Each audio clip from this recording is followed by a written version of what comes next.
I'm sure many of you have heard the name of Rav Aaron Kotler, Zeichet Tzadik Livracha, who founded the Lakewood Yeshiva, which is the biggest yeshiva in the world today. During World War II, his wife, Rebbetzin Kotler, refused to have sugar in her tea because if the Jews in Europe are suffering, I'm going to deny myself that pleasure. When Reb Chaim Soloveitchik, the patriarch of the famous Soloveitchik family, there was a fire in the city of Brisk in which he was the rabbi, and many people were homeless. Reb Chaim Soloveitchik refused to sleep in his bed at night because if people are homeless and they don't have a bed, I'm not going to sleep in it comfortable either. And he slept in the shul on a bench.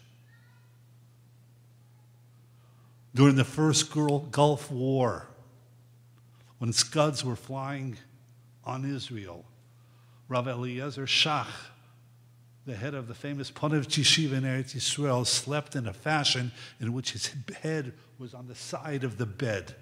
And invariably in the course of the night, his head would fall off the bed, which would awaken him, preventing him from getting a solid night's sleep. He was an old man by then. His Talmidim, his students came to him and said, "Why are you sleeping like that? You're an old man, you need your sleep."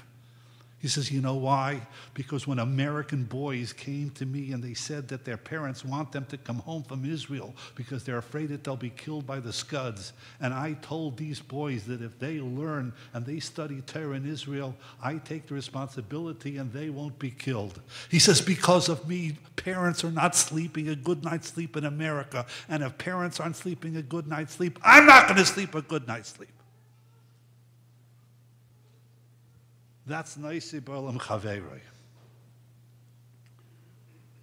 When Rabbi Aaron Kotler, Zeichet Tzadik Livracha, was sick on his deathbed, suffering from the incredible pains of cancer, Rachmana Litzlan, so he was afraid that he had forgotten how to say Shemini Atzeret.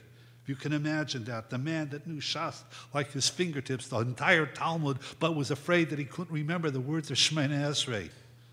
So he'd have a boy stand next to him who would say the Shemini Atzeret word by word, and Rabbi Aaron Kotler would repeat after him, Baruch, Baruch, Ato, Ato, etc.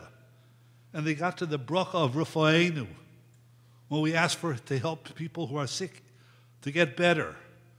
So he's saying the bracha of Rufainu, but we know that if you have people, people who are sick, you can insert in that bracha the names of the people that are sick. And all of a sudden, this man that may have forgotten Shemini Atzeret, but when he gets to that bracha, he starts shooting out of his mouth all the different people for who he's davening for. Here he's sick on his deathbed, in pain, in excruciating pain. His memory has failed him. He may not remember Shemini Atzeret, but he remembers all the people that he's davening for that they should get better.